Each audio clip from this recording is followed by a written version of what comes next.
আমি আসমাউল হোসনা, সহকারী শিক্ষক, বালুয়াটা এম.এ. রশিদ উচ্চ বিদ্যালয়। আমার এই অনলাইন ক্লাসটি যেখান থেকে উপভোগ করছেন সবাইকে স্বাগত। আমার আজকের আলোচনার বিষয় হচ্ছে ষষ্ঠ শ্রেণীর বাংলা প্রথম পত্রের একটি পাঠ নিয়ে। মূল পাঠে যাওয়ার আগে একটা ছবি দেখে নিই। প্রিয় শিক্ষার্থী, আমরা এখানে একটা ছবি দেখতে পাচ্ছি, আর এই ছবিটি দেখে আমাদের মোটামুটি কি সবারই চেনা মনে হচ্ছে যে আমরা এর গল্প আর অনেক আগে থেকে জানি। হ্যাঁ, এই ছবিটি হচ্ছে মাদার তেরেসা। আমরা বুঝতে পারছি যে তাহলে আমাদের আজকের আলোচনার বিষয় হচ্ছে মাদার তেরেসা। লিখেছেন সঞ্জিদা খাতুন। আমরা লেখক পরিচিতি সম্পর্কে কিছু জেনে নিই। সঞ্জিদা খাতুন 1933 সালে ঢাকায় জন্মগ্রহণ করেন। ঢাকা বিশ্ববিদ্যালয়ের বাংলা বিভাগের অবসরপ্রাপ্ত প্রফেসর সঞ্জিদা খাতুন প্রধানত প্রবন্ধকার ও গবেষক, রবীন্দ্রসঙ্গীত শিল্পী এবং সাংস্কৃতিক আন্দোলনের কর্মী হিসেবে তার খ্যাতি আছে। সঞ্জিদা খাতুন সাহিত্য ও গবেষণা কর্মের জন্য বাংলা একাডেমি পুরস্কার এবং পশ্চিমবঙ্গ রাজ্য সরকারের রবীন্দ্র পুরস্কার পেয়েছেন। সংস্কৃতি ক্ষেত্রে অসামান্য অবদানের জন্য অর্জন করেছেন বাংলাদেশ সরকারের 21 পদক। তার প্রকাশিত গ্রন্থের মধ্যে সতেন্দ্র কাব্য পরিচয়, রবীন্দ্রসঙ্গীতের ভাব সম্পদ, ধ্বনি থেকে কবিতা, অতীত দিনের স্মৃতি উল্লেখযোগ্য। এই মাদার তেরেসা এই গল্পে অনেকগুলা কি আমরা অজানা শব্দ বা কিছু শব্দের অর্থ আগে জেনে নিই। মানব দরদী, মানুষের জন্য যার দরদ বা সমবেদনা আছে।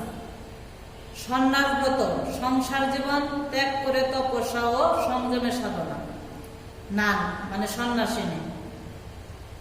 উক্ত মানে আয়ত্ত। গাউন মানে মহিলাদের বিশেষ ধরনের পোশাক। সেবাব্রতী, মানুষের সেবা করায় যার ব্রত, মানুষের সেবা করায় যে আর কি নিয়োজিত থাকে। আবাসন মানে বসবাসের ব্যবস্থা। সম্মাননা মানে সম্মানের স্বীকৃতি প্রদান।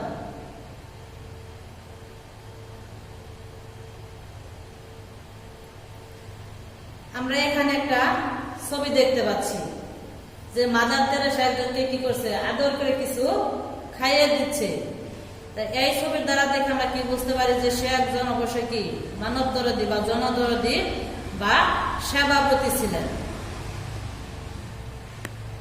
আমরা এখানে আরেকটা ছবি দেখতে পাচ্ছি যে সে কি করছে, একজন সন্তানকে কুলে নিয়ে আদর করছে। এই ছবির দ্বারা আমরা কি বুঝতে পারি যে মাদার তেরেসা কি খুবই দরদী ছিলেন, মানুষের সেবার কাজে নিয়োজিত থাকতেন।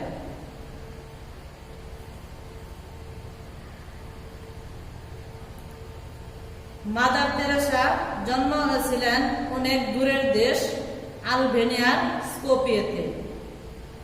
1910 খ্রিস্টাব্দের 26 আগস্ট তার জন্ম। পিতা ছিলেন বাড়িঘর তৈরির কারবারি, নাম নিকোলাস বুজাজি। মায়ের নাম দ্রানাফিল বার্নাই। পারিবারিক পদবি অনুসারে কন্যার নাম রাখা হয় এগনেস গুঞ্জা বুজাজি। যে মাদার তেরেসা বাবার নাম অনুসারে মাদার তেরেসার নাম রাখা হয়েছে কি গুঞ্জা বুজাজি। 3 ভাই বোনের মধ্যে এগনেস ছিলেন ছোট।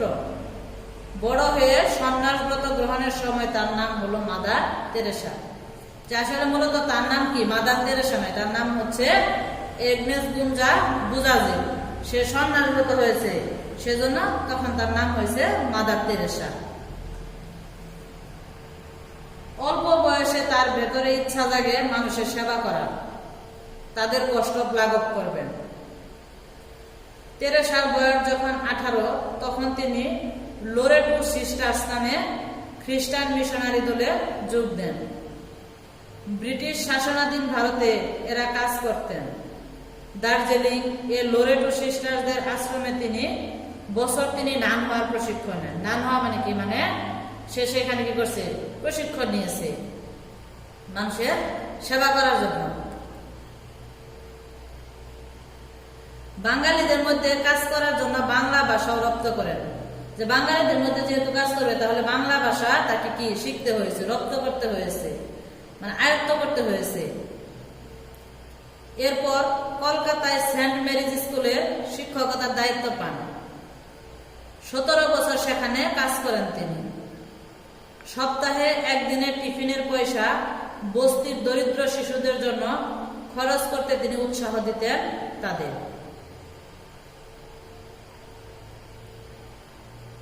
কলকাতার এক অতি নোংরা বস্তিতে তিনি প্রথম স্কুল খুললেন। মাদার তেরেসা যে প্রথম স্কুল খুললো সেটা কি কলকাতার খুব নোংরা পরিবেশে। বেঞ্চ টেবিল কিছু নেই, মাটিতে দাগ কেটে শিশুদের শেখাতে লাগলেন বর্ণমালা। অসুস্থদের সেবার জন্য খুললেন চিকিৎসা কেন্দ্র। তার সঙ্গে যোগ দিলেন আরো অনেক নান, মানে তার আগ্রহ দেখে আরো অনেকেই তার এই কাজের সঙ্গে যোগ দিল। তাদের নিয়ে তিনি গড়লেন মানব সেবার সংঘ, Missionaries of Charity. Mother Teresa যে মানব সেবার যে সংঘ গড়লেন সেটার নাম হচ্ছে কি মিশনারিজ অফ চ্যারিটি।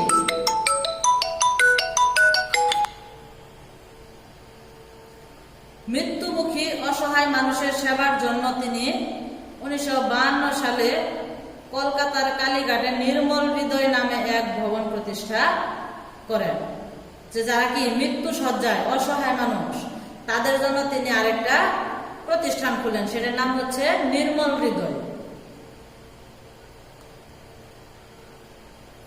রাস্তা থেকে তুলে আনা অনাথ শিশুদের আশ্রয় দিতে তিনি প্রতিষ্ঠা করেন শিশু ভবন।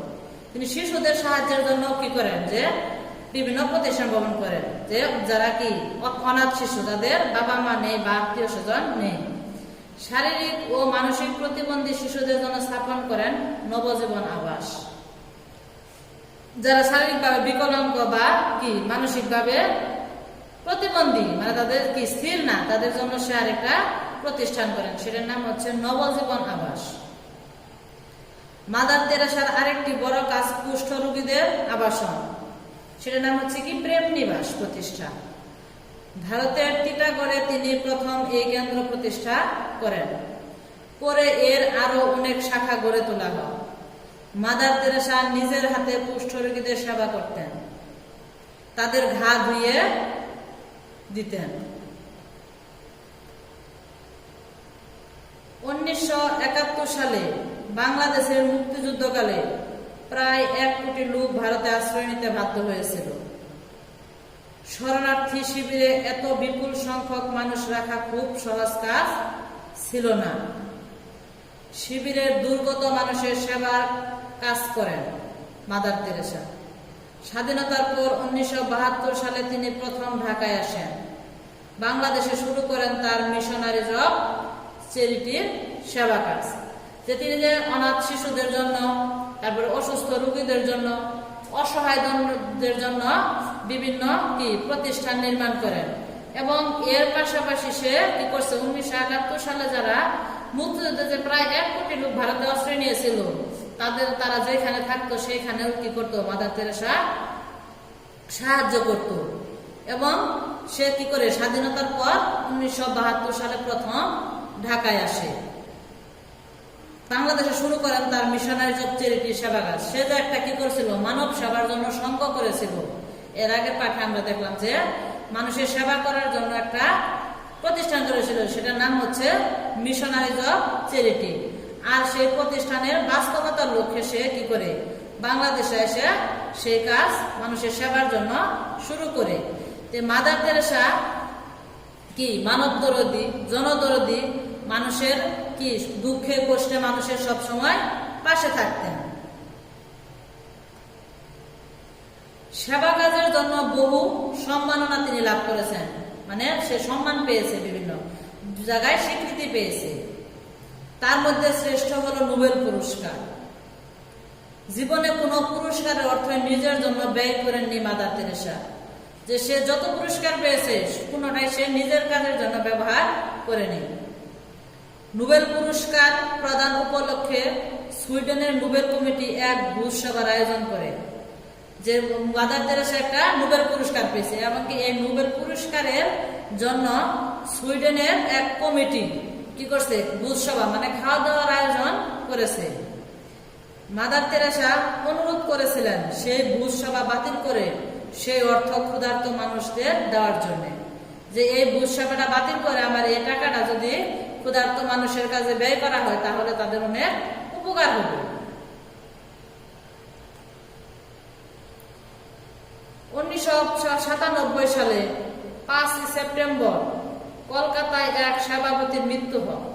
এই সভাপতির মৃত্যু হয় 1997 সালে 5 সেপ্টেম্বরকে সে এই মাদার তেরেসা মারা যায়। সারা জীবন মাদার তেরেসা মানুষের সেবা করেছেন, সেই সাথে মানুষের সেবায় এগিয়ে আসতে অন্যদের অনুপ্রাণিত করেছেন। যে মাদার তেরেসা যে মানুষের সেবা করেছে এবং কি তার সেই সেবার কাজ দেখে অনেকে কি করছে, আরো আগ্রহ প্রকাশ করেছে এবং কি তার সাথে অনেকে যোগ দিয়েছে। নীল পা সাদা শাড়ি পরা ছোটখাটো এই মানুষটিকে তাই দুনিয়ার সবাই একটাকে চেনে। যে মাদার তেরেসার এই ভালো কাজের জন্য, তার এই মানব দরদের জন্য, তার মানুষের দুঃখে কষ্টে পাশে দাঁড়ানোর জন্য সবাই তাকে এক নামে চেনে। মানুষের মনে তিনি বেঁচে থাকবেন চিরকাল।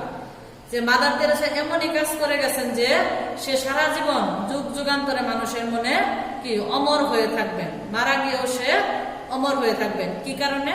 যে সে ভালো কাজ করেছে, মানুষের কি করেছে, উপকার করেছে। সেজন্য মাদার তেরেসা কি একজন মানুষের কাছে অতি পরিচিত লোক। তাহলে প্রিয় শিক্ষার্থীবৃন্দ, আমরা যে মাদার তেরেসা কি অনেকগুলা গুণ সম্পর্কে জানলাম এবং কি মানুষের পাশে দাঁড়ানো সে বিভিন্ন যে সময় বিভিন্ন কাজ করেছেন সেগুলো সম্পর্কে জানলাম। প্রিয় শিক্ষার্থীবৃন্দ, আমার এই ক্লাসটি কারোর যে এখান থেকে দেখছো সবাই কি করবে, উপভোগ করবে এবং যদি কোনো কমেন্ট থাকে তাহলে কমেন্ট বক্সে লিখবে। সবাইকে ধন্যবাদ জানিয়ে এখানে শেষ করছি। ধন্যবাদ।